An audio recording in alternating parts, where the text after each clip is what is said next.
Oke, kita akan ngobrol-ngobrol santai ya sore hari ini. Mas Aji mau nanya dulu dong kabarnya gimana, terus Ini boleh saya oh lepas ya dulu, silakan maskernya? Mas, boleh dilepas. Karena kalau saya pakai masker, siapa tahu bukan saya ya yang pakai masker. Jadi Tapi tadi dari auranya udah kelihatan Mas Aji loh, oh ya, aura nggak bisa iya. bohong. Gimana Gimana gimana gimana? Mbak? Tadi menanyakan kabar saya? Iya, kabar Mas Aji bagaimana nih Oke, belakangan kabar ini? saya biasa-biasa saja.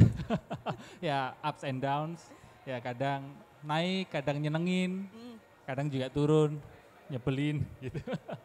Kalau kabar Mbak gimana? Kabar saya tadinya mau bilang baik-baik aja, Iya. tapi karena tadi Mas Aji juga bilang ya biasa-biasa saja. Oh ya sebenarnya hidup kan juga biasa-biasa aja ya Mas ya, nggak usah Iya. terlalu dilebih-lebihin. Oh lagi happy banget gitu. Mungkin kita juga perlu tanya teman-teman ya. Iya Ya, benar-benar. kabarnya gimana teman-teman? Oh, Apa? macam-macam ya. Nggak ada yang kabarnya luar biasa gitu, nggak ada. Gak ada, ini bukan sesi yang itu Bukan ya, sesi bukan. itu. Oke, Mas mau nanya ini belakangan ini lagi sibuk apa nih Mas Aji nih? Ada lagi project yang lagi dikerjain nggak? Akhir-akhir ini saya sibuk untuk belajar tidak sibuk, Mbak. Jadi, Gitu, heeh. iya, akhir-akhir ini saya merasa begitu banyak sekali kegiatan yang mesti saya lakukan. Dan itu ternyata bikin saya stres Oke. dan lucu kan, maksudnya saya Iya. menekuni hal semacam ini, lah kok saya sendiri stres gitu. Sehingga saya belajar untuk mengurangi kesibukan saya. Dan itu ternyata nggak mudah ya, mengurangi kesibukan itu nggak mudah. Iya, iya, iya. Itu sih mungkin Berarti- jawaban yang agak aneh ya. Berarti coba kayak semacam mengurangi rutinitas gitu ya Mas ya? Ya slowing down, Oke. terus meluangkan waktu untuk ngepoin diri sendiri, Oke. untuk duduk diam, untuk merenung gitu. Oke, ini keyword yang sangat menarik ya. Pertama ngepoin diri sendiri, sendiri, iya. yang kedua duduk diam. Saya jadi teringat dengan judul bukunya Mas Aji ini, Mengheningkan Cinta. Iya. Boleh diceritain nggak sih Mas, mengheningkan cinta itu apa dan kenapa judulnya Mengheningkan Cinta? Kayak Iya. mengheningkan cipta. Nah sebelum saya menceritakan isi bukunya ya Mbak ya. Iya, heeh. Buku Mengheningkan Cinta ini merupakan buku saya yang unik. Uniknya kenapa? Karena buku Mengheningkan Cinta ini terbit, terus pandemi teman-teman. Iya, iya. Ya, di awal Benar. tahun 2020. Betul. Sehingga mungkin di antara buku-buku saya yang lain, buku ini termasuk buku yang ditelan oleh pandemi istilahnya. Sepi ya, sepi, masih banyak orang yang belum tahu. Padahal buku Mengheningkan Cinta ini buat saya pribadi ini buku yang sangat mendalam karena sesuai dengan judulnya ya. Mengheningkan Cinta ini tentu ini adalah buku yang isinya tentang kuliner. Oh enggak ya? Kuliner. Lagi kepikiran apakah ada resep masakan di sana? Enggak. Mengheningkan Cinta tentu saja ini bicara tentang cinta. Dan kenapa saya memilih judul Mengheningkan Cinta, tentu itu plesetan dari mengheningkan cipta. Ya utak-atik kata gitu kan. Lalu muncullah kata mengheningkan cinta. Di buku ini premis utamanya sebenarnya saya ingin mengajak pembaca untuk merenungkan kembali, untuk rethinking, bahkan untuk mengubah pemahaman kita mengenai cinta selama ini gitu. Selama ini mungkin kita beranggapan cinta itu begitu gaduh, cinta itu begitu rumit, cinta itu sesuatu yang kita bicarakan, harus diomongkan, aku mencintaimu dan sebagainya. Dan di buku ini saya mengajak untuk, pernahkah kita merenungkan jangan-jangan cinta itu adanya dalam keheningan loh gitu. Makanya muncullah judul Mengheningkan Cinta. Ya. Oke, jadi kayak semacam sesuatu supaya kita tuh terbiasa dengan hening, terbiasa Iya. dengan sunyi ya Mas Haji ya. Iya. Makanya Oke. di buku ini juga ada satu tokoh ya, Iya, namanya tokoh fiktif atau enggak fiktif sebenarnya.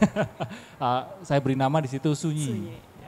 Iya, unik sekali sih kalau teman-teman tertarik untuk membacanya Mengheningkan Cinta. Di situ memang tidak seperti apa ya, kayak buku penyembuhan diri yang bentuknya sangat motivasional gitu, tapi itu kayak refleksi dengan tokoh utamanya tuh adalah Sunyi gitu ya Mas Iya, ya. iya. Nah, ini kan kalau dari tadi Mas Aji bilang bahwa ya mari kita berdialog dengan diri kita sendiri gitu. Tapi sebenarnya gimana sih Mas caranya kita berdialog dengan diri kita sendiri ketika kita melihat cinta itu tuh lagi dalam pandangan yang negatif gitu misalnya. Kayak misalnya lagi patah hati deh gitu kan. Pasti kan rasanya mau nangis, mau ngamuk, mau marah atau kalau misalnya diselingkuhin gitu. Gimana Mas menurut Mas Aji? Iya, makanya tadi saya nanya apa kabar ke teman-teman dan kalau teman-teman tadi bilang kabarnya baik, itu mohon maaf saya tidak percaya. Kenapa? Karena biasanya yang ikut sesi bareng saya atau kepengen ketemu saya, ngobrol bareng saya, itu salah satunya kabarnya patah hati sih. Patah hati, ngaku siapa yang lagi patah hati ngaku. Oh. Patah hati, putus cinta, ditinggalin, di ghosting dan sebagainya. Oke, ketika kita mengalami patah hati, fast thinking atau sisi reaktif kita, sisi kita sebagai manusia akan cenderung going outside atau melihat keluar atau kita ingin meninggalkan rasa patah hati itu. Yaitu bisa dengan eating, makan atau traveling, jalan-jalan. Makanya mungkin ada yang salah kaprah memahami healing dengan traveling atau eating, motret makanan enak, inilah cara healingku, wah ya kan? Atau ketika jalan-jalan traveling, inilah healing gitu. Padahal itu adalah running, itu bukan healing. Ketika kita patah hati, tentu muncul rasa sedih di dalam diri kita. Sedih, marah, jengkel, sebel, apalagi takut, cemas, insecure, overthinking, macam-macam, ya kan? Macam-macam. Saya selama ini terus mengajak untuk, oke, bolehlah kita berusaha untuk menyelesaikan masalah eksternal, yaitu dengan nemuin orangnya atau dengan ngobrol dengan orang yang menyakiti hati kita. Tapi sebelum itu semua atau satu hal yang sangat penting untuk kita lakukan adalah sebenarnya menemui diri kita sendiri. Sebelum menemui orang yang menyakiti hati kita, penting loh kita menemui rasa sedih, rasa marah, rasa jengkel di dalam diri kita. Nggak usah ngomongin terlalu jauh, gimana ya caranya Mas nemuin orang yang menyakiti hatiku.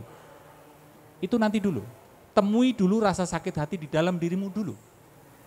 Sehingga langkah awal, langkah praktis adalah luangkan waktu untuk duduk diam, pejamkan mata dan going inside. Menyadari, menemui segala perasaan yang muncul gara-gara patah hati itu. Saya rasa itu dulu mungkin untuk awal obrolan ini, karena nanti mungkin tentu ada pertanyaan-pertanyaan yang... Iya. Tadi karena kalau saya mau maparkan nanti habis nanti. Iya, oke. Tadi saya terus langsung mau gatal gitu. Gimana tuh Mas prosesnya? Nanti karena ini sifatnya interaktif, teman-teman yang kalau misalnya setelah 1 atau 2 kali penjelasan atau pemaparan udah gatal pengen sharing ataupun curhat, mumpung ini kesempatan banget ada Mas Aji di sini, nanti bisa langsung angkat tangannya ya, silahkan. Atau sekarang sudah ada yang pengen banget ngobrol? Oke, kalau belum kita kita lanjut dulu aja Mas. Oke, mungkin yang tadi kita simpan dulu ya, gimana boleh. Cara prosesnya kita simpan nanti untuk agak-agak puncaknya lah gitu. Nah, ini masih ngomongin cinta ya Mas ya. Tadi ketika patah hati. Enggak diomongin Mbak, Rangga. Apa? Oh Rangga. Oh iya. Kan Cinta dan Rangga. Cinta dan Rangga, aduh siapa yang tahu cerita itu? Lawas sekali. Lawas sekali. Itu kayaknya generasi kita ya Mas ya. Gitu. Tapi saya rasa ini sebagian generasi sama sih ya. Oh ya sama, oke. Tahu New Kids on the Block? Oh, lawas sekali. Kenapa begitu? Backstreet Boys tahu? Backstreet Boys? Westlife, oke. Lebih lawas lagi Jason Donovan tahu? Oh enggak tahu. Debbie Gibson? Lawas banget, ada yang tahu itu. Semakin sedikit kelihatannya. Kalau Suju tahu? Oh tahu. BTS? Tahu. Oh ini kuis ya? Iya.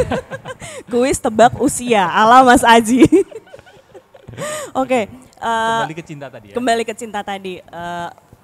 kalau ini kan terkait dengan patah hati gitu Mas. Iya. Nah ini kalau terkait dengan jatuh cinta.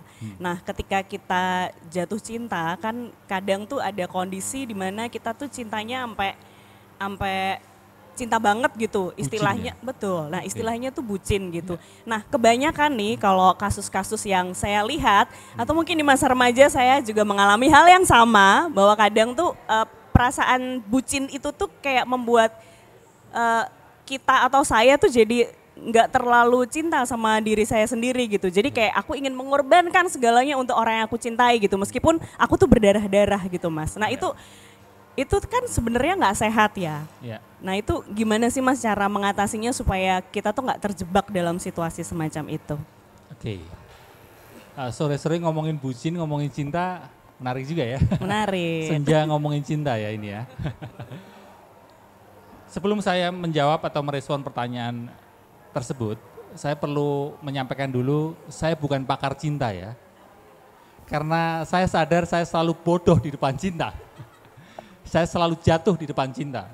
Ya, saya selalu bodoh, saya selalu jatuh di depan cinta. Makanya disebut dengan jatuh cinta. Bahkan barangkali nggak ada yang bisa berdiri di depan cinta, nggak ada yang bisa bangun di depan cinta. Semua orang, semua manusia akan jatuh di depan cinta.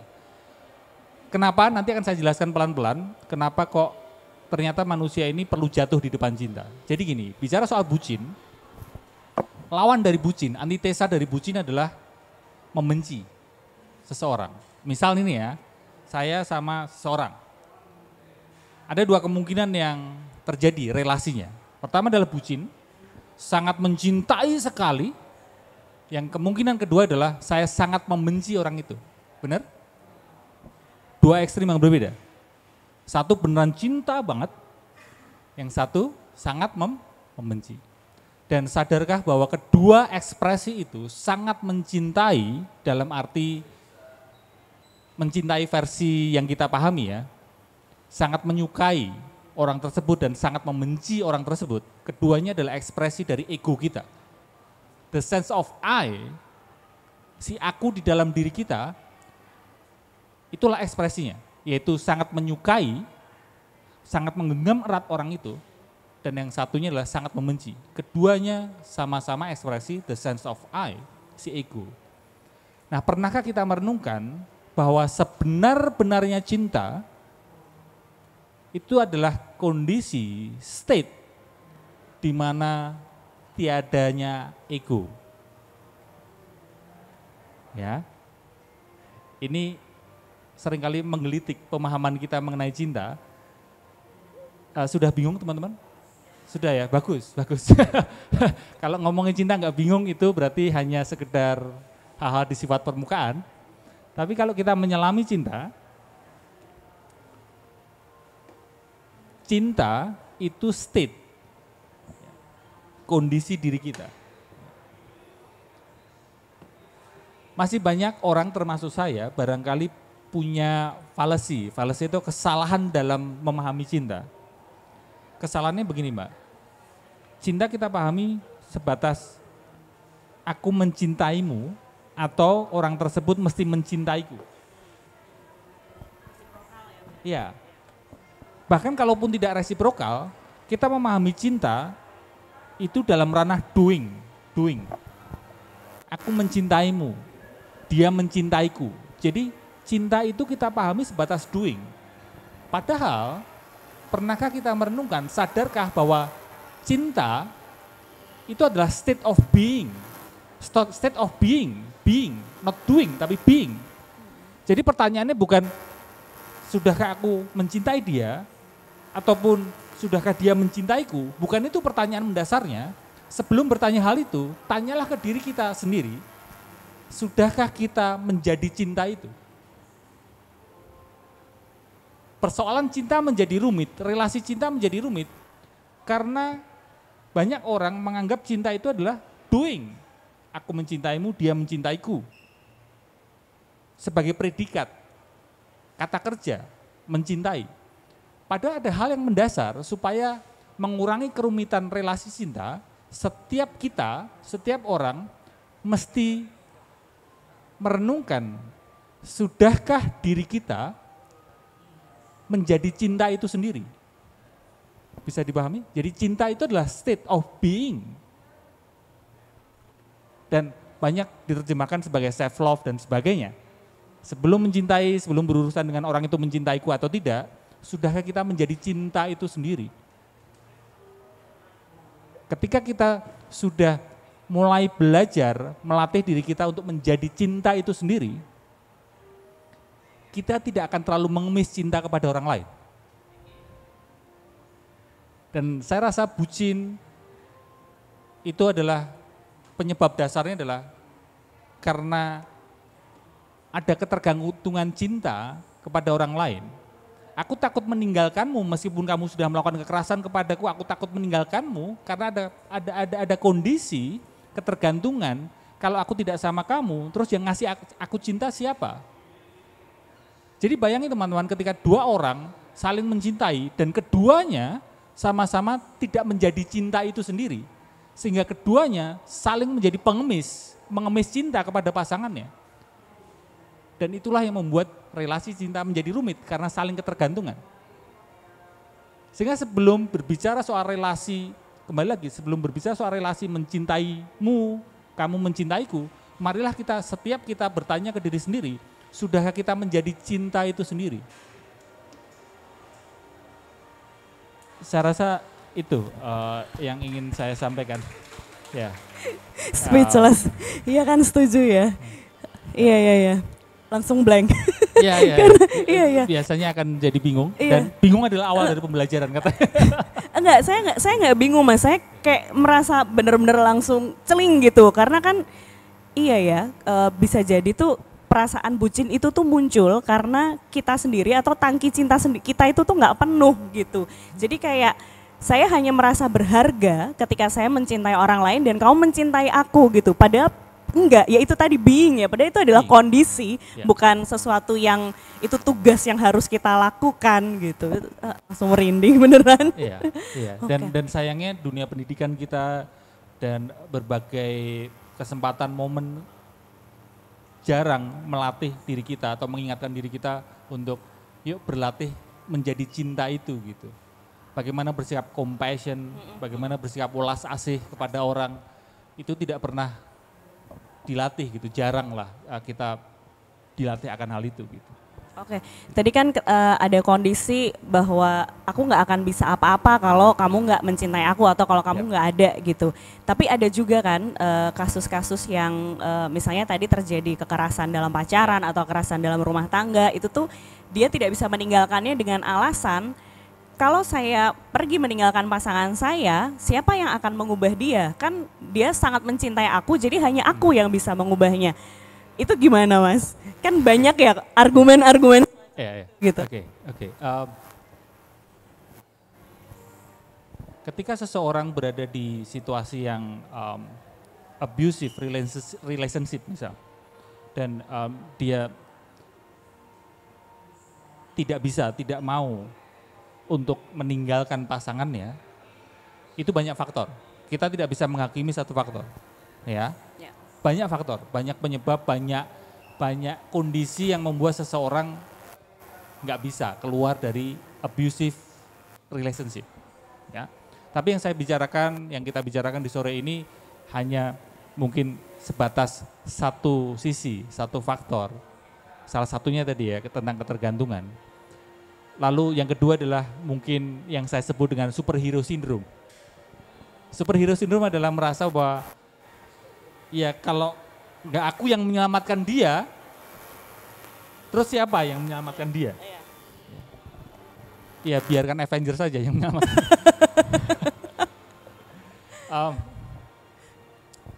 Gagasan menyelamatkan orang lain, gagasan mengubah orang lain atau superhero syndrome itu memang perlu kita urai.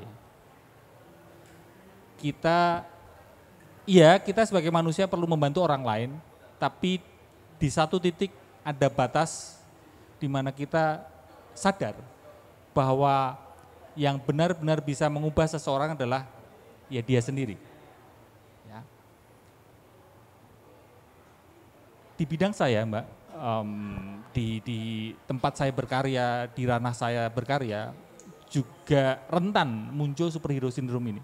Ketika orang konsultasi sama saya, konseling sama saya, dulunya saya merasa bahwa akulah satu-satunya yang bisa menyelamatkan dia, ya kan? Karena betul. dia punya masalah. Iya. Ya. Tapi itu ternyata setelah saya pelajari, itu tidak baik dalam ranah konseling, dalam ranah konsultasi. Di titik tertentu saya perlu sadar bahwa iya, aku membantu dia, tapi untuk sepenuhnya orang itu berubah, ya tanggung jawab dia sendiri. Ketika dulu saya punya superhero syndrome itu, relasinya jadi kenceng banget, Pak. Jadi kayak kaku sekali gitu. Karena saya berusaha untuk menjaga superhero syndrome itu, akulah yang satu-satunya orang yang bisa menyelamatkan dia dan sebagainya. Dan itu nggak enak sekali relasinya. Dan malah memunculkan konflik-konflik yang tidak kita harapkan. Oke.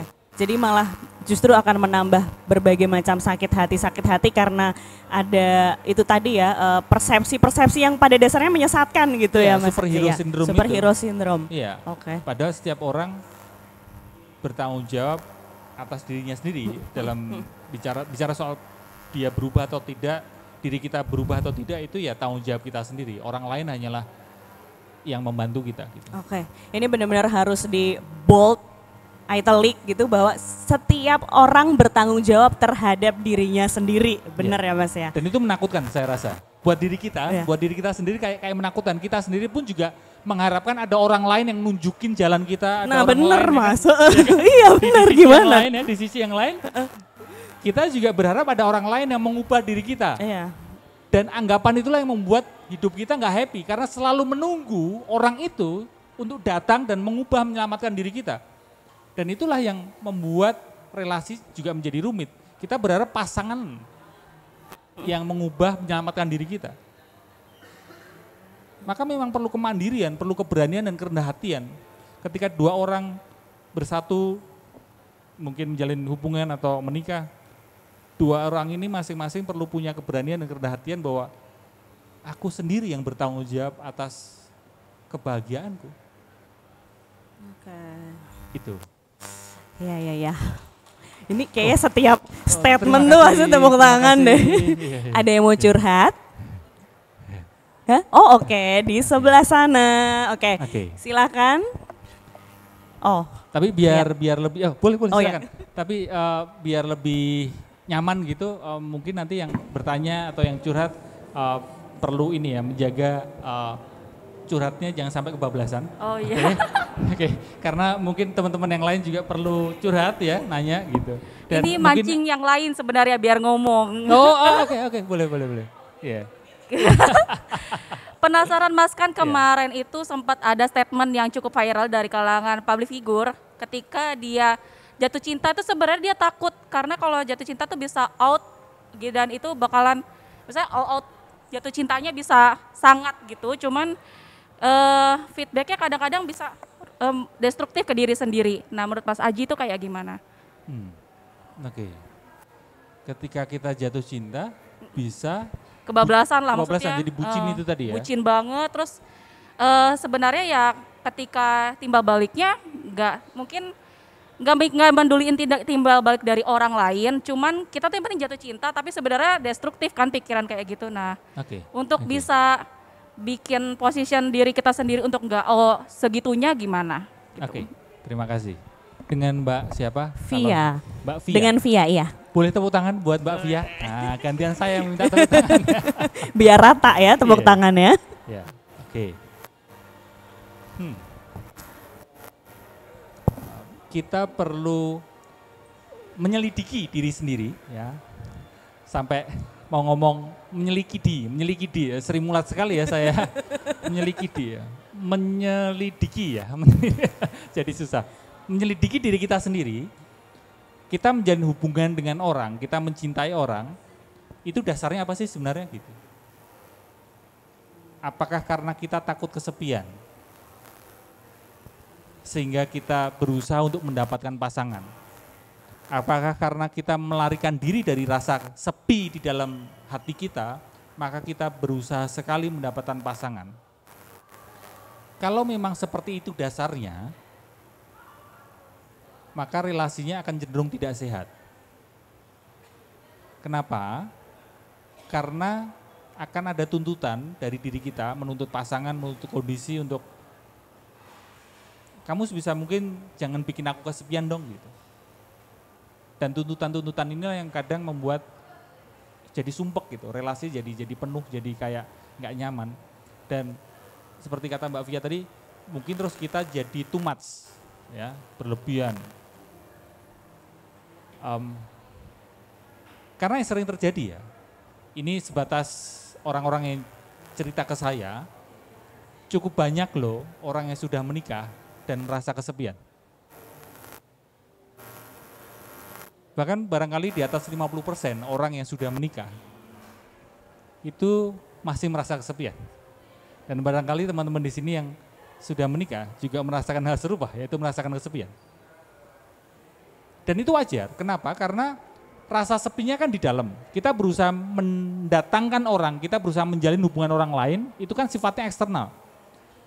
Seramai apapun kondisi luar, kalau sepinya di dalam, ya kita akan sepi. Tetap akan kesepian. Maka ada satu pernyataan, pernah saya tuliskan seingat saya, kalau kamu menjalin hubungan dengan orang berdasarkan lari dari kesepianmu, maka setelah mendapatkan pasangan itu, mungkin kesepianmu akan hilang, tapi akan muncul kesepian-kesepian baru.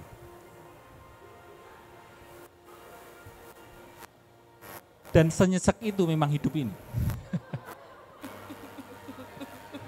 Salah satu fakta hidup ini adalah, ya memang hidup ini nyesek. Hidup ini tersusun atas satu derita yang lalu ke derita yang berikutnya.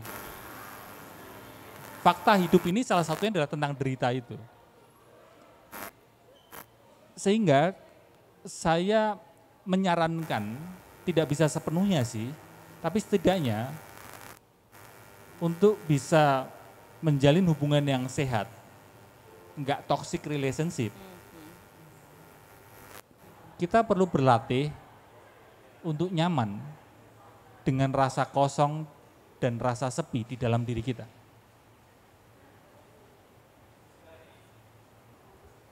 Kalau kita sudah bisa sedikit banyak berteman dengan rasa kosong dan rasa sepi di dalam diri kita, maka itu akan menjadi bekal untuk membina hubungan lebih sehat.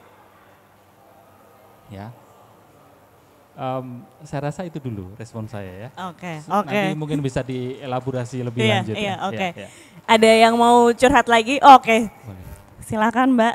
Sambil nunggu saya boleh minum ya? Monggo Mas, silakan Boleh, ya? Mas. Ternyata ngomong terus itu haus ya teman-teman ya.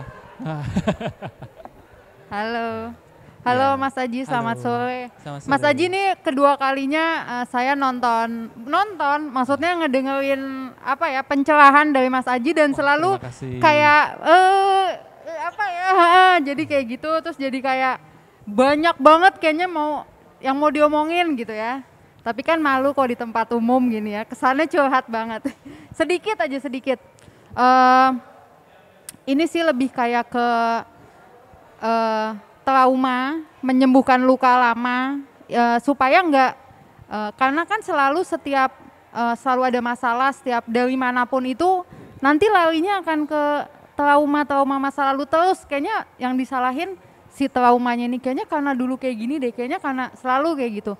Gimana caranya kita tuh udah beberapa kali dengar tentang menemukan diri sendiri, mencari gitu-gitu ya, tapi selalu setiap ada masalah itu, selalu yang dicari lagi tuh larinya ke, ini kayaknya karena waktu itu deh. Nah, ini kalau diulang-ulang lagi kayaknya akan jadi tambah, oh iya ya, sekarang pelan-pelan dulu kayak gini, tapi kan harus tetap dapat lagi insight baru gitu.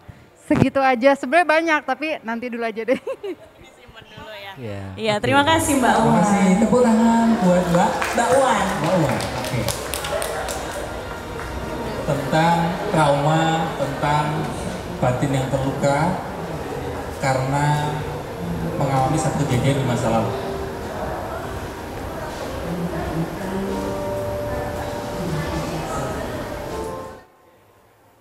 Di saat ini, di sini kini, kejadian itu terjadi nggak? Contoh misal ya, sekian tahun yang lalu saya mendengar teman saya ngomong kata kasar ke saya, menyakiti hati saya. Oke. Ini sebagai contoh saja, ya. Dan tentu disesuaikan dengan apa yang dialami teman-teman, berbeda-beda. Tapi ini adalah contoh peristiwa yang menyakiti hati. Teman ngomong kasar, mengumpat, pokoknya jelek-jelekin saya. Di depan saya ngomong seperti itu. Di saat ini, di sini kini, kejadian itu nyata nggak? Enggak. Tentu enggak, karena sekarang saya berada di sini. Nggak ada teman saya, nggak ada kata-kata itu. Secara kejadian, secara peristiwa masa lalu, sudah berhenti di saat peristiwa itu berhenti, benar? Saya ulangi sekali lagi ya. Secara nyata, fakta, kenyataan, kejadian itu, peristiwa di masa lalu itu berhenti di saat peristiwa itu berhenti. Sepakat? Tapi secara psikologis nggak sesimpel itu. Kenapa? Setelah kejadian itu, selang beberapa detik, selang beberapa menit, selang beberapa hari, beberapa minggu, bahkan beberapa bulan, bahkan beberapa tahun, 10 tahun, 15 tahun setelahnya, memorinya masih nempel di pikiran kita. Maka bicara soal trauma, berbicara soal pemulihan trauma atau pemulihan batin, kalau lewat jalan kesadaran, lewat mindfulness, sebatas yang saya pelajari, yang kita hadapi adalah memori mengenai kejadian itu. Benar?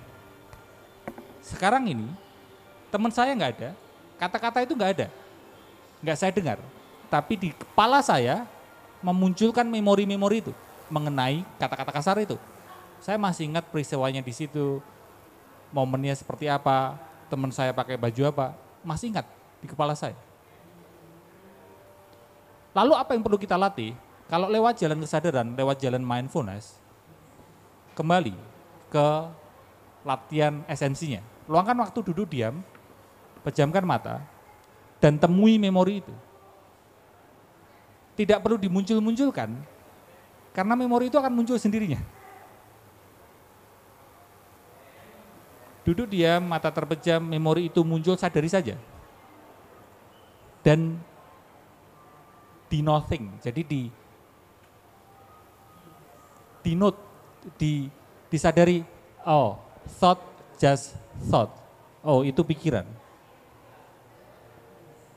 oh itu memori, hanya memori saja.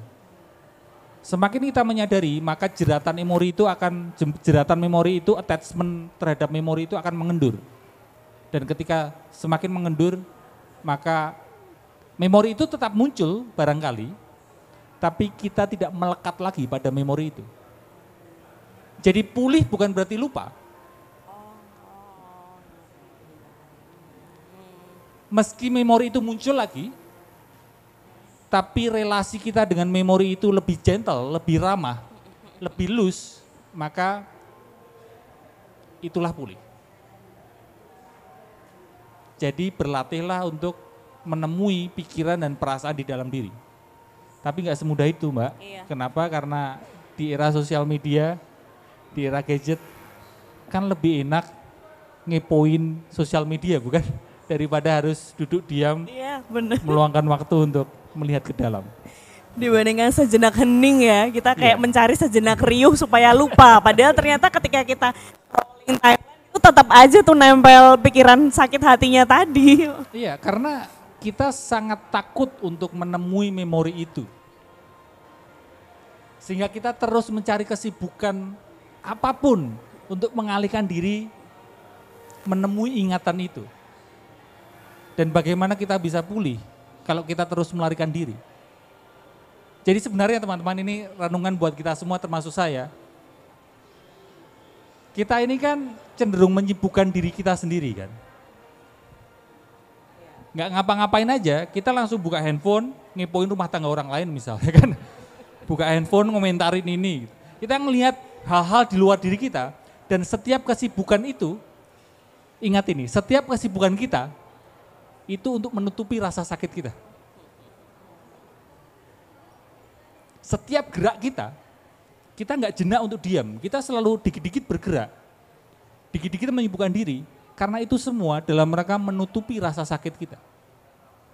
Dan itulah yang malah menjauhkan kita dari memulihkan rasa sakit itu. Itu. Oke, berarti Oh, ada tepuk lagi, tangan silakan. lagi ya. Terima kasih. Berarti kalau sedikit saya simpulkan adalah motivasi terbesar kita untuk bisa duduk hening adalah semacam ini adalah cara kamu nantinya untuk pulih, untuk merasa bahwa apa yang tadinya kamu rasakan betapa berat itu akan menjadi biasa saja. Itu akan Iya. menjadi kenangan yang ya sudah kenangan yang pernah kamu lalui saja begitu ya Mas ya. Benar, Oke, benar. oke. Pas is pas. Pas is pas gitu ya. Mari kita coba teman-teman. Semoga kita semua berhasil. Oke. Perlu latihan sih ya. Perlu latihan ya. ya. Biasanya berapa lama sih Mas? Ini adalah pertanyaan orang yang terlalu ini ya, terlalu pengen cepet gitu. Biasanya prosesnya berapa lama tuh kayak gitu tuh? Ya, Sampai tiap orang beda-beda sih ya. Tiap orang beda-beda. Kita juga sangat terkondisi pikiran kita untuk mengingat. Makanya di sekolah kan kita diajarin untuk mengingat. Nggak ada diajarin mengikhlaskan nggak ya, melupakan apalagi ya. Jadi nggak apa-apa kalau kamu masih terus ingat kejadian-kejadian di masa lalu. Karena memang kita terlatih untuk mengingat. dan menghafal. Iya, menghafal. Jadi setiap orang beda-beda tergantung kondisinya, tergantung masa kecilnya seperti apa, pola asuh dari orang tuanya seperti apa, itu juga sangat mempengaruhi. Support system itu juga sangat mempengaruhi. Tapi kalau saya boleh saran, ini journey ya, perjalanan yang worth it banget gitu. Untuk pulih, luangin waktu setidaknya setiap hari. Ya diawali dari 5 menit aja dulu teman-teman. 5 menit setiap hari ya Mas Iya. coba. Untuk ngapain, untuk nggak ngapa-ngapain. 5 menit latihan doing nothing gitu. Doing nothing practice 5 menit untuk duduk diam, pejamkan mata, berkontemplasi gitu. Begitu. Bisa dibilang mari kita berlatih setiap harinya selama 5 menit untuk mengheningkan cinta. Benar untuk sekali. benar-benar hening dan kita bisa belajar untuk kembali mencintai diri kita sendiri ya Mas ya. Oke. Ya, ada lagi teman-teman. Oke, tadi yang Mbak ini dulu kuning dulu terus nanti lanjut ke sana. Boleh sweet mungkin? Oke. Sweet, ya. biar seru. Selamat sore, nama saya Dian. Mbak Dian ya? Dian. Oke, pertanyaan pilihan ganda? Oh, enggak. Saya lagi? Enggak. Ya, silakan Mbak Dian. Cerita sedikit, apa namanya, jujur acara kayak gini tuh baru sekali saya ikutin. Tapi tadi pagi saya baru ngikutin ada acara juga tentang ngomongin mindfulness sebenarnya ada satu acara di daerah Kuningan gitu kan. Terus sempat ngomongin masalah kenapa kita terjebak di suatu situasi karena kan katanya kita ada apa ya kondisi yang familiar. Jadi kita ngerasa kenapa kita cari misalnya kayak tadi cerita soal hubungan yang toksik gitu.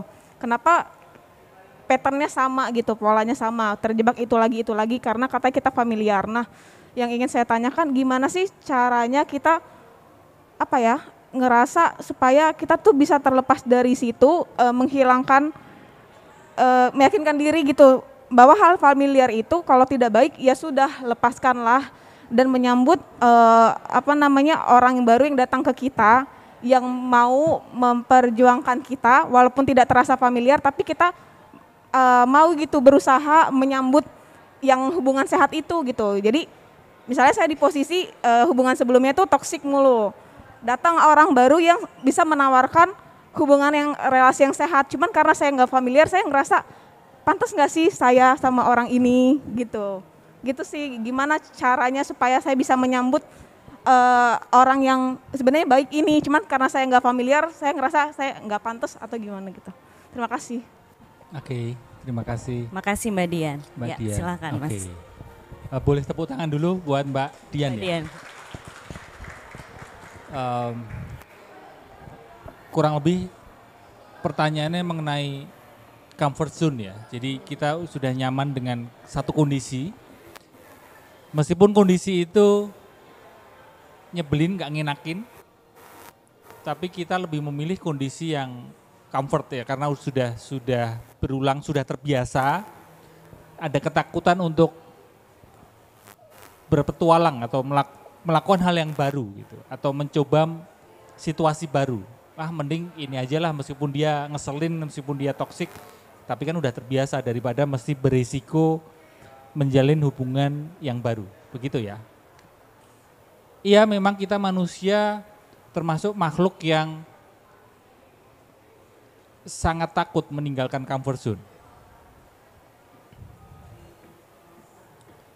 Lebih baik berada di comfort zone yang nggak ngenakin daripada hal baru yang nyenengin. Bisa jadi seperti itu. Atau hal baru yang punya potensi tidak nyebelin gitu. Lebih memilih yang ya sudah terbiasa gitu. Kita perlu sadari dulu bahwa kita manusia memang cenderung begitu. Itu defense mekanisme kita, mekanisme pertahanan diri kita salah satunya adalah memilih jalan yang sudah akrab. Contoh misal dari rumah, dari kontrakan, dari kosmu ke kantor misal. Karena setiap hari terbiasa lewat jalannya itu aja, tentu akan lewat itu aja. Meskipun ada tawaran untuk ada peluang, misal dikasih tahu, kamu jangan kiri terus, belok kanan aja gitu. Tentu akan lebih memilih tetap kiri daripada mencoba hal baru, karena ada risikonya. Saran saya memang kita perlu melatih supaya tidak terlalu terpenjara situasi yang nyaman itu, situasi yang aman atau situasi yang terbiasa itu. Latihannya sesimpel, yuk coba. Ini sebenarnya sesi sebelum ini sih, Mas Wadid ya, Mas Wahyu Aditya tentang kreativitas kan.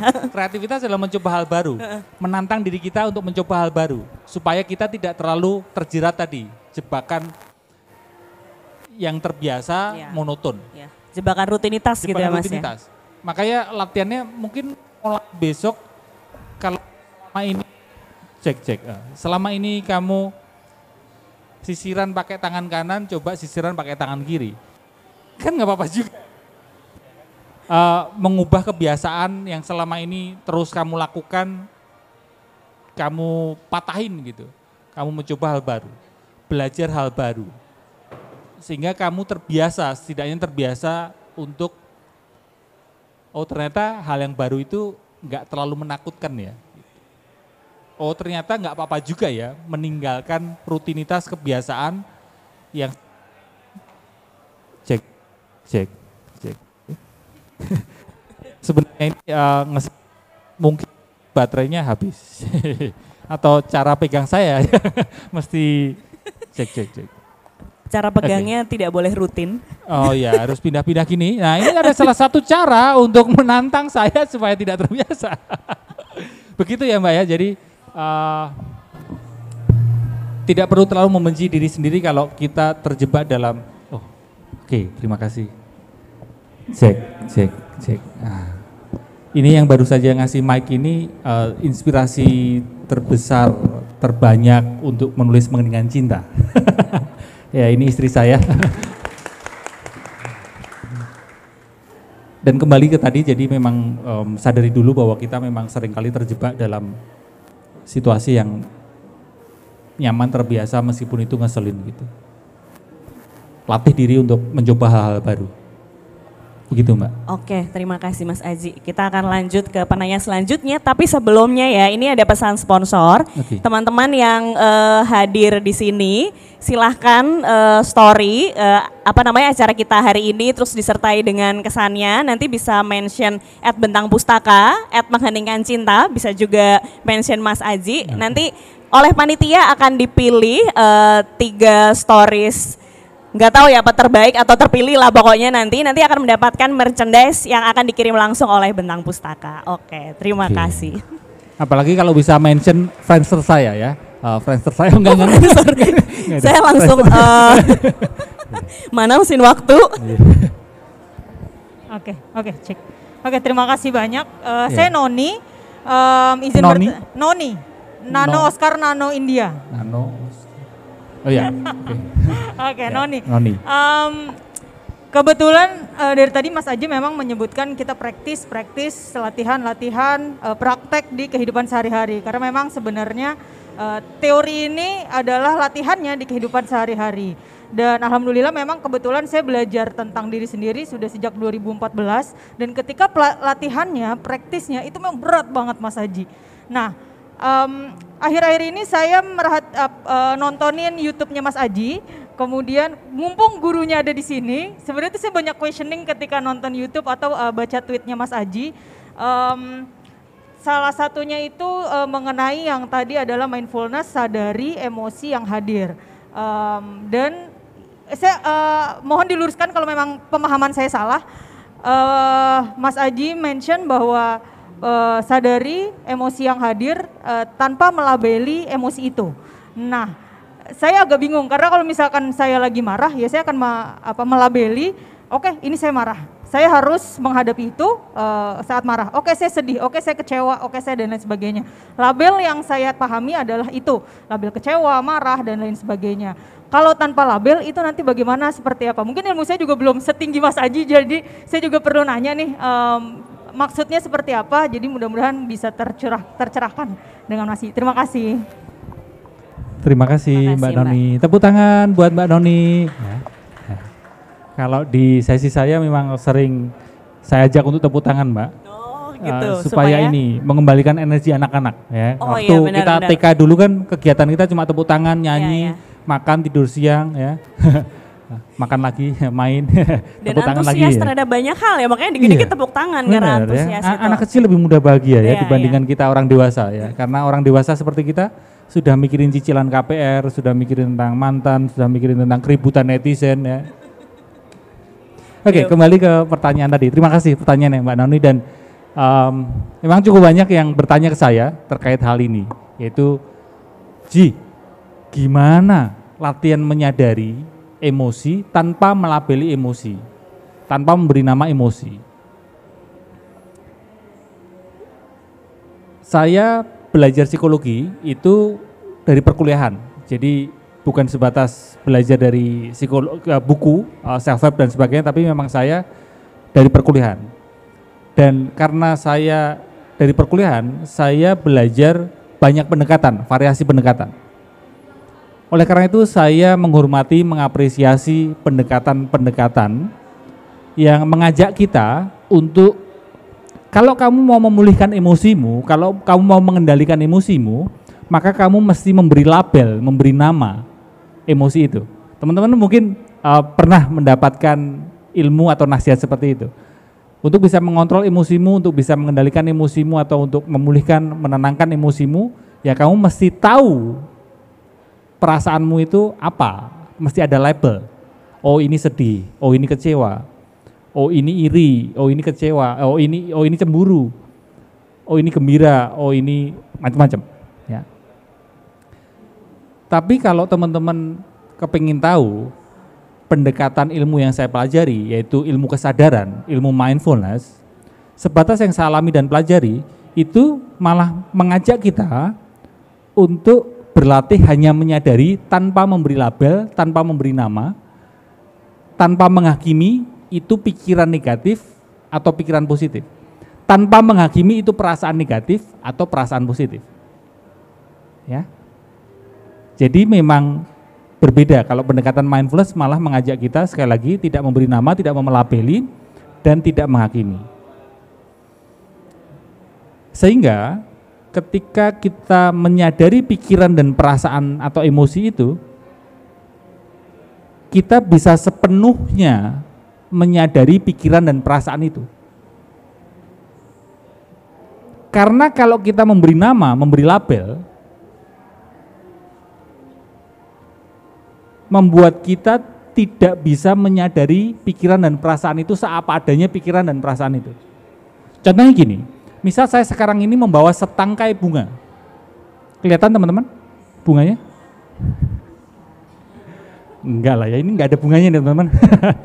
Seandainya saya bawa setangkai bunga, lalu kamu melihat bunga ini, dan kamu memberi nama bunga ini, Mas Haji, itu bunga mawar.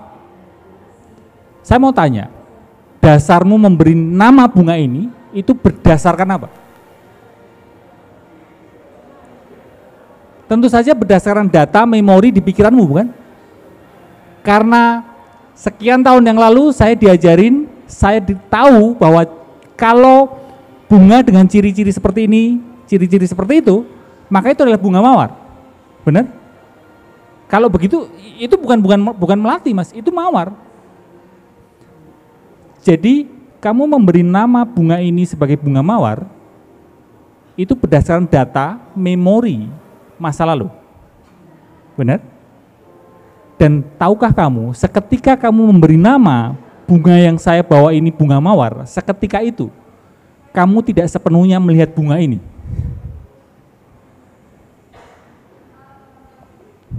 Oke, pelan-pelan ya. Seketika kamu memberi nama bunga ini sebagai bunga mawar, maka seketika itu kamu melihat, yang kamu lihat bukan bunga ini, tapi yang kamu lihat adalah image forming, citra, bayangan di pikiranmu mengenai bunga itu, yaitu bunga mawar. Karena menurut data memori masa lalu, ciri-ciri seperti itu adalah bunga mawar. Bisa dipahami? Maka ada yang mengatakan ketika anak kecil melihat bunga dan orang tuanya bilang, itu bunga mawar, itu bunga melati, itu bunga bang, bukan. Oh, itu bunga anggrek. Seketika itu si anak mulai tidak melihat bunga itu seapa adanya bunga itu. Kan ada label. Saya ambil contoh juga ketika mendengarkan lagunya Kunto Aji misal, Rehat atau Pilu Membiru. Karena saya diajakin video klipnya ya, jadi saya kasih contoh. Pilu Membiru Experience, lihat kan siapa yang nangis-nangis sesenggukan nonton itu. Kalau sekarang kamu mendengarkan lagu itu lagi dan kamu memberi label, ini tuh lagu Pilu Membiru. Di momen sekarang ini kamu menggunakan filter, sekian waktu lalu kamu mendengar Pilu Membiru itu seperti itu, maka sekarang kamu menggunakan filter itu dan tidak mendengarkan lagu Pilu Membiru seapa adanya lagu Pilu Membiru saat ini. Oke, ini agak perlu permenungan. Nah, dari pemahaman itu, demikian juga balik ke pikiran dan perasaan. Muncul perasaan, lalu, ini perasaan sedih. Di momen itu, kita menggunakan filter data memori masa lalu mengenai perasaan sedih untuk menemui perasaan sekarang. Dan ketika memberi nama, ini perasaan sedih, di momen itu pula, kita menggunakan data memori masa lalu, perasaan sedih itu adalah perasaan yang buruk, perasaan yang negatif, benar? Menghakimi perasaan sedih itu sebagai perasaan negatif. Dan di momen itu pula, kita konflik dengan perasaan yang sedang kita rasakan. Ini perasaan negatif, perasaan sedih, mesti aku tendang. Dan terjadilah konflik batin di dalam diri kita. Padahal untuk pulih, kita berlatih ramah, berlatih menemui seapa adanya perasaan dan pikiran itu. Bisa dipahami pelan-pelan? Jadi kembali ke premis awal, berlatihlah sadari pikiran dan perasaan tanpa melabeli, tanpa memberi nama, sebisa mungkin tanpa menghakimi. Kalau masih muncul dorongan untuk memberi nama, dorongan melabeli dan dorongan menghakimi, sadari pula dorongan itu. Jadi latihan kesadaran ini selalu bisa step back. Selalu tidak bisa gagal dalam berlatih kesadaran. Karena setiap gejolak termasuk dorongan melabelin, menghakimi, memberi nama itu pun bisa kita sadari. Dan satu lagi teman-teman, tahukah kamu jenis emosi, jenis perasaan itu banyak banget. Bisa di Google wheel of emotion atau emotion wheel. Banyak sekali jenis emosi, bahkan dikategorikan ini emosi negatif, ini emosi positif. Setiap emosi positif itu banyak jenisnya, emosi negatif itu banyak jenisnya. Jadi bayangin teman-teman ketika muncul satu perasaan, lalu kamu berusaha memberi nama, di awal pun kita sudah overthinking. Ini perasaan apa ya? Irikah, cemburukah, atau jangan-jangan sedih ya? Tapi ini rasa lapar sebenarnya kan? Pikiran kita akan membuat kita rumit berhadapan dengan emosi karena pikiran selalu berusaha memberi nama emosi kita. Dan berlatih kesadaran bukanlah berlatih pikiran, Jadi sadari saja ya teman-teman. Begitu respon saya. Sudah bingung ya? Bagus. Oke. Tidak perlu buru-buru, pelan-pelan saja. Iya, iya. Hayati, nanti ingat-ingat kembali tadi prosesnya Benar. seperti apa ya Mas ya. Nggak Iya. mungkin kita instan terus nanti langsung bisa. Oke, ada lagi nih yang langsung. semakin Mana nih? banyak Ya, ya. dari sini dulu deh. Wah. Oke, silakan Mbak. Yang gampang-gampang ya pertanyaannya ya. Ukuran sepatu kayak atau apa gitu, minus saya berapa gitu. Ya. Oke, Ya. sebelumnya terima kasih banyak atas kesempatannya. Jadi untuk sesi sama Mas Aji, ini yang kedua sih sebenarnya. Yang sebelumnya tuh yang tenang tenang di tengah gelombang. Nah sekarang kan ini bahasannya soal cinta. Saya penasaran sih sebenarnya. Oh ya, nama saya Alia sebelumnya. Alia dari Jakarta. Jadi saya penasaran sih sebenarnya. Ketika kita berbicara soal cinta, itu kan definisinya banyak gitu. Kayak cinta tuh harus kayak gini, cinta tuh kayak gini dan lain-lain gitu. Ketika perasaan itu datang, cinta itu datang, kayak lebih mudah mengenali perasaan yang iri, dengki yang gitu-gitu. Tapi perasaan bahagia itu kan kayak ini tuh suka doang, atau ini kagum, apa ini tuh yang cinta yang paling dalam, apa obsesi doang, kayak ini gue suka beneran apa enggak, tapi kok gue benci, ya gitu lah, kayak campur-campur gitu. Lebih kayak complicated gitu sebenarnya, biar kayak tahu gitu cirinya tuh kayak apa sih cinta yang sebenarnya dimaknai dari pandangan Mas Aji gitu, supaya kayak halo tes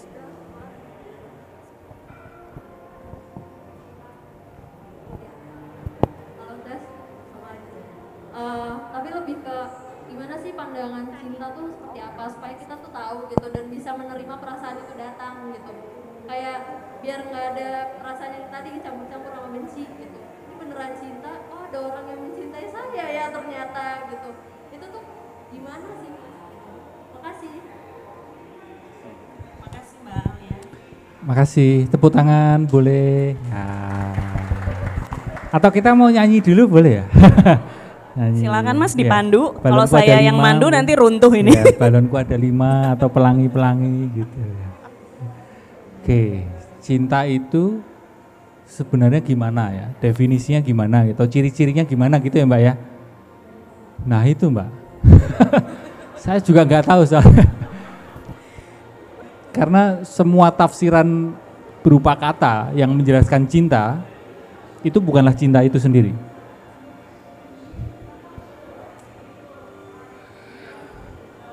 Mohon maaf, saya lupa antara Rumi atau Khalil Gibran mengatakan semua pena akan patah menuliskan, menjelaskan mengenai cinta.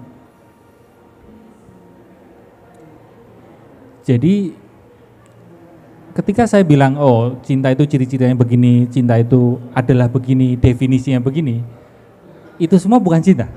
Itu hanyalah kesoktahuan saya sebagai manusia yang dengan akal pikiran ini menerjemahkan cinta. Kalau berbagai perasaan yang muncul, itu ya pikiran, perasaan, emosi kita, dan ini kesoktahuan saya mengenai cinta ya, belum tentu benar. Cinta itu adalah yang merangkul semua rasa itu. Sebenarnya cinta itu bukanlah rasa suka, bukanlah rasa benci, bukanlah rasa kangen, bukanlah rasa rindu, bukanlah rasa kecewa. Itu adalah di spektrum perasaan. Sedangkan cinta perlu kita pahami, ajakan saya, saran saya adalah perlu kita pahami cinta itu adalah yang merangkul semua perasaan itu, yang merangkul semua tarian perasaan itu adalah cinta. Jadi bisa bayangin kayak langit dan awan, berbagai perasaan yang bisa kita kasih nama itu adalah awan, macam-macam bentuknya, macam-macam warnanya, warna awan. Ada yang hitam, ada yang putih, ada yang abu-abu, setengah putih, setengah hitam, dan sebagainya. Sedangkan tahukah kamu, cinta itu bukanlah awan, cinta itu adalah langitnya. Kondisi di mana kita bisa duduk diam, tenang, muncul berbagai perasaan, dan kita menjadi langit terhadap semua perasaan itu, hanya mengamati. Be a compassionate witness, menjadi saksi yang welas asih terhadap gejolak perasaan di dalam, menjadi saksi yang welas asih terhadap pikiran negatif, ingatan, menjadi saksi yang welas asih terhadap kekhawatiran, imajinasi akan masa depan. Di momen itulah kita cinta. Being love. Di saat kita bisa merangkul semua perasaan itu. Jadi sekali lagi penjelasan ciri-ciri definisi mengenai cinta, apalagi kita manusia, semua tafsiran mengenai cinta itu bukanlah cinta itu. Karena cinta tidak bisa didefinisikan. Maka ini bisa juga kalau misal dalam relasi ya, misal yang sudah punya pasangan, apalagi mungkin belum lama ini rame ya, misal sudah punya pasangan lalu rame diperbincangkan maksudnya, bukan rame dengan pasangan ya, bukan ribut dengan pasangan, tapi rame di perbincangan netizen. Kalau sudah punya pasangan, apalagi yang sudah lama, udah 2 tahun, 3 tahun menjalin hubungan, usia pernikahan 3 tahun, 4 tahun, 5 tahun, alamikah atau wajarkah kalau salah satunya atau keduanya suka atau jatuh cinta kepada orang lain?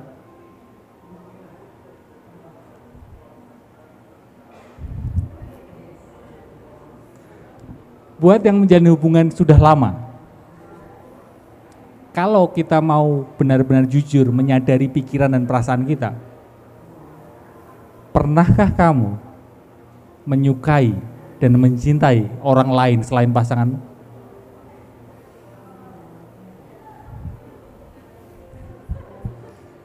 Muncul perasaan suka, jatuh cinta kepada orang lain, pernahkah? Oh pernah mas, sama K-pop, sama idol. Iya naksir dikit. Naksir gitu. dikit. Tapi buat saya yang belajar mindfulness, itu hal yang wajar, hal yang alami teman-teman. Manusia punya emosi, punya perasaan, dan perasaan itu punya tariannya sendiri. Apalagi sudah berhubungan lama, wajar alami kalau muncul perasaan suka dan jatuh cinta kepada orang lain. Kita perlu menyadari rasa itu. Oh iya ya, aku suka sama dia, di mana dia itu bukan pasanganku. Oh, aku jatuh cinta sama dia, di mana dia itu bukan pasanganku. Sadari perasaan itu. Sehingga ketika menyadari dan be mindful terhadap perasaan itu, tidak akan mewujud dalam aksi. Tidak terus berlanjut nanyain WhatsApp-nya, tidak berlanjut terus DM, PDKT dan sebagainya. Bedakan aksi dan emosi. Secara emosi, kita tidak bisa mengendalikan emosi kita. Tapi secara aksi, kita bisa kendalikan. Tapi sayangnya, banyak kerumitan terjadi adalah, cukup banyak loh orang yang denial terhadap emosinya. Enggak kok, cuma kamu, pasanganku, aku enggak mungkin jatuh cinta sama orang lain, aku enggak mungkin suka sama orang lain. Tapi, aksinya malah sebaliknya. Karena segala sesuatu yang disupres, emosi, pikiran, perasaan yang disupres hanya menunggu waktu, akan meledak dalam aksinya. Nah, makanya ada yang saran, ketika ngobrol dengan pasanganmu, relasi yang sehat ketika kamu ngobrol dengan pasanganmu dan ngomong, aku suka loh sama dia, dia itu cantik loh, dia itu ganteng loh. Itu malah jadi relasi dan komunikasi yang sehat gitu. Sadari itu tadi ya mas ya. Memvalidasi emosi kita gitu. Itu sih respon saya. Semoga membingungkan ya Mbak. Oke, terima kasih. Terima kasih Mas Aji. Ya lanjut, tadi sini dulu. Halo Mas Aji. Halo. Kalau tadi teman-teman udah pada datang kedua kalinya, ini baru pertama kalinya buat saya. Terima kasih. Mas Aji. Nama saya Shirin. Shirin? Shirin. Yo. Unik juga ya nama ya, bagus ya, Shirin ya. Saya mau tanya soal batasan diri dan batasan orang lain nih Mas. Jadi kan saat kita mempunyai self awareness yang tinggi, itu kan akan ada impactnya bagi orang lain ya Mas. Karena saat kita berempati pada diri kita secara mungkin tidak sadar maupun sadar, kita juga akan berempati pada orang lain gitu. Nah, saat ada momen di mana kita merasa kita sudah baik bahkan pada orang terdekat kita, namun orang terdekat kita tidak memberikan respon yang kita harapkan gitu, sehingga mereka berpikir bahwa ya itu kan emang kamu gitu. Kamu tuh emang baik, kamu tuh memang tidak marah, kamu memang tidak membantah dan lain-lain. Padahal sejatinya itu diri kita yang menahan emosi tersebut gitu, supaya kita tidak marah, supaya kita tidak membantah dan lain-lain gitu Mas. Yang jadi pertanyaan saya, di batasan mana kita itu boleh merasa bahwa ini hak saya untuk memberitahukan bahwa bukan seharusnya saya aja yang baik kepada kamu gitu. Seharusnya ini adalah urusan kita berdua untuk sama-sama baik antar sesama gitu Mas. Jadi apakah batasan itu perlu kita hadirkan atau ya biarin aja gitu? Karena mungkin kita merasa ya dia seperti itu, saya seperti ini, kayak gitu Mas. Oke, terima kasih Mbak Sirin. Tepuk tangannya boleh? Tepuk tangan, hai hore. Ya. Oke. Apresiasi dari orang lain dan kalau itu tidak kita dapat, terus gimana? Begitu ya. Mungkin contohnya kalau ngepost di Instagram lalu nggak ada yang nge-like, nggak ada yang mengapresiasi, kadang kita juga sebel ya. Kok yang nge-like sedikit, kok nggak ada yang mengapresiasi. Padahal aku sudah ngeditnya beneran atau mungkin nulisnya mati-matian, tapi ternyata yang mengapresiasi sedikit gitu ya. Wajar kita manusia membutuhkan apresiasi dari orang lain. Ya, saya tidak tahu batasannya gimana Mbak Sirin. Cuma permainannya, gamenya, aturan mainnya seperti ini. Kalau diri kita kurang mengapresiasi diri kita sendiri, maka celah yang kosong tersebut akan kita gunakan untuk menuntut orang lain mengapresiasi kita, untuk mengisi yang celah yang kosong itu. Semakin kita terlatih menambah mengapresiasi diri kita, maka kita akan semakin tidak berlebihan menuntut orang lain mengapresiasi diri kita. Jadi aturan mainnya seperti itu. Saya rasa nonsens kalau kita full self apresiasinya gitu. Apresiasi ke diri kita sendiri full sehingga sama sekali tidak diapresiasi orang lain, wah nggak apa-apa. Mungkin di bidang-bidang tertentu kita bisa, tapi kalau dalam relasi, kalau di profesional, tentu ada batasan yang jelas. Ya karena aku sudah seperti ini, kerja seperti ini, ya mesti diapresiasi dengan dibayar dan sebagainya gitu.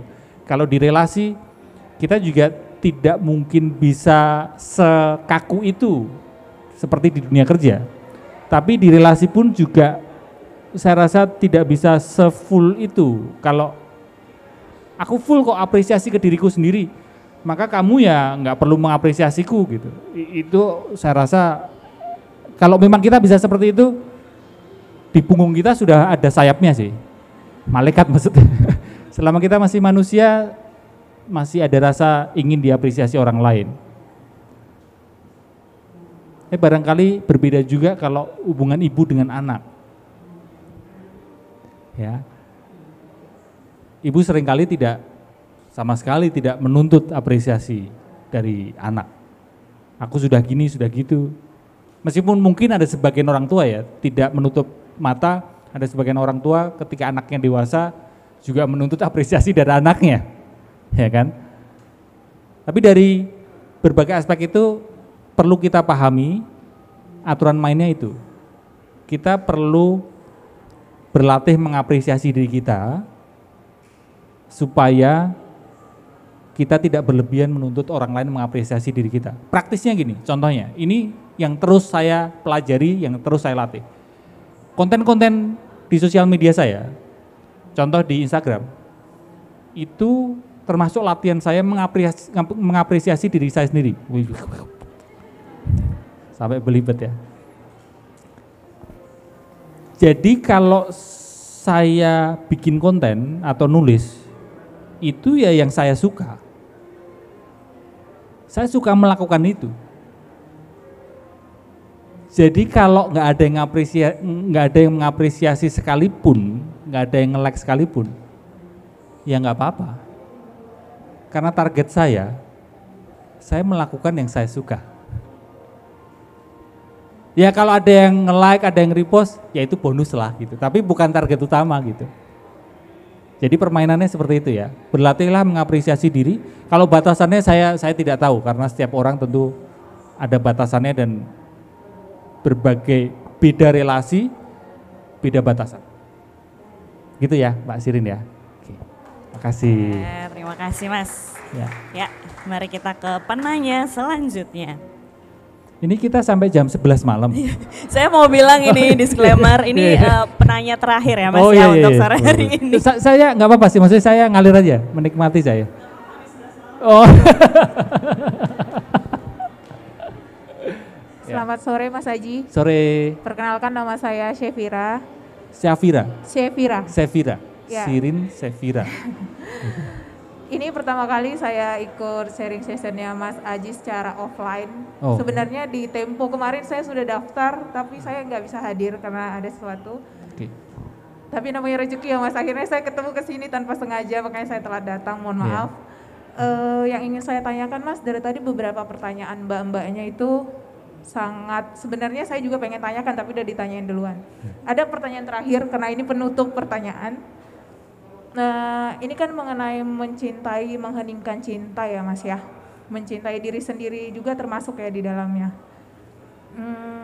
Kemarin saya sempat baca postingan Santosa ID mengenai inner child. Akhir-akhir ini topik ini relate banget saya rasa untuk saya dan di sekitar saya. Yang ingin saya tanyakan, bagaimana meminimalisir sikap dari seseorang, sikap diri kita, untuk selalu terlihat I'm fine di depan semua orang, untuk selalu bersikap to be perfectionist di depan semua orang. Karena sampai detik ini saya sebenarnya sudah mencoba beberapa teknik untuk mengheningkan diri, menyadari segala emosi, tapi mungkin belum sebaik yang Mas Aji bisa lakukan. Sehingga kadang saya rasa saya belum bisa berdamai dengan inner child itu.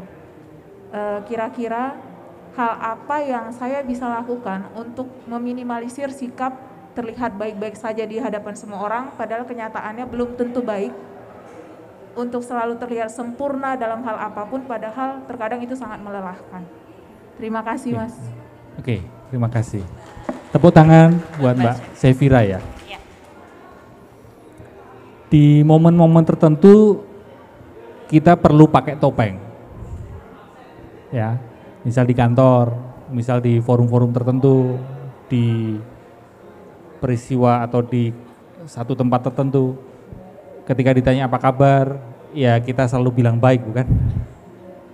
Kita selalu menunjukkan aku baik-baik saja, aku yang paling oke, aku tangguh, aku tabah, aku kuat. Ya itu untuk kepentingan praktis sosial, ya itu memang perlu dilakukan, perlu kita lakukan. Karena menjadi aneh juga kalau di kantor ketika ditanya apa kabar, terus kamu curhat masalahmu kan, ngapain juga gitu kan.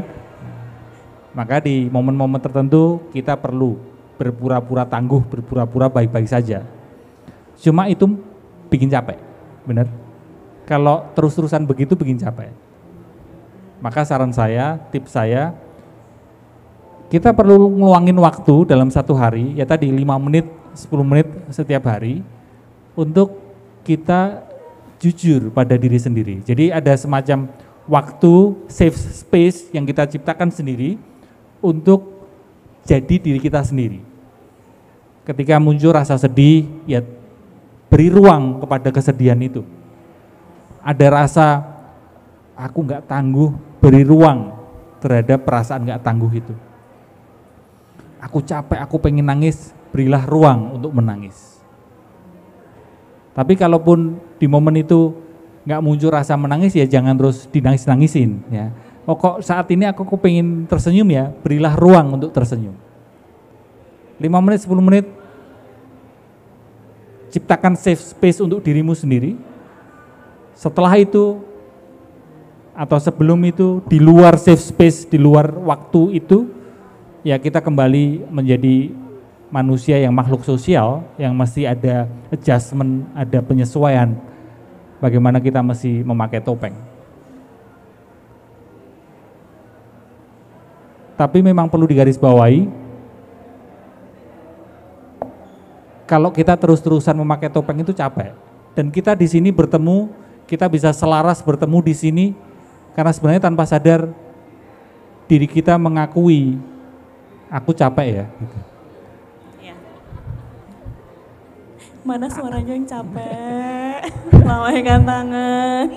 Ada kelelahan batin, ada rasa yang kok hidup kok gini banget ya gitu. Kalau di momen yang lain, pertemuan yang lain, pembicaranya bukan saya, mungkin bertemu atas nama meraih kesuksesan ya. Tapi kalau bertemu dengan saya, kelihatannya kita sama-sama meratapi kepahitan ya teman-teman. Tepuk tangan dulu buat kita semuanya. Jadi luangin waktu, tidak harus dengan saya, luangin waktu setiap hari, teman-teman bisa mandiri, tidak harus tergantung dengan saya. Luangin waktu 5 menit, 10 menit untuk be yourself. Ciptakan safe space buat dirimu sendiri. Bahkan mungkin kalau di rumah ada anggota keluarga yang lain ya, kamu bisa bikin aturan main. Siapapun yang berada di pojok ruangan ini, pojok kamar ini, siapapun yang duduk di situ, yang lain nggak boleh ganggu. Atau setiap kali kamu berada di situ, lalu kamu membunyikan apalah bel atau apa, itu tandanya kamu baru hening di situ dan yang lainnya perlu memberikan space untuk kamu. Itu juga bisa digunakan. Apalagi ini satu tips yang sempat saya sampaikan untuk keluarga yang dikit-dikit marah, dikit-dikit ribut, selalu kontok-kontokan, konflik. Saya sarankan ada safe space itu, dan di suatu momen ini hal yang bikin saya terharu. Waktu itu bapak ibu baru marahan, lalu salah satu anaknya yang masih SD, dia lalu lari ke safe space itu, lalu dia membunyikan bel itu.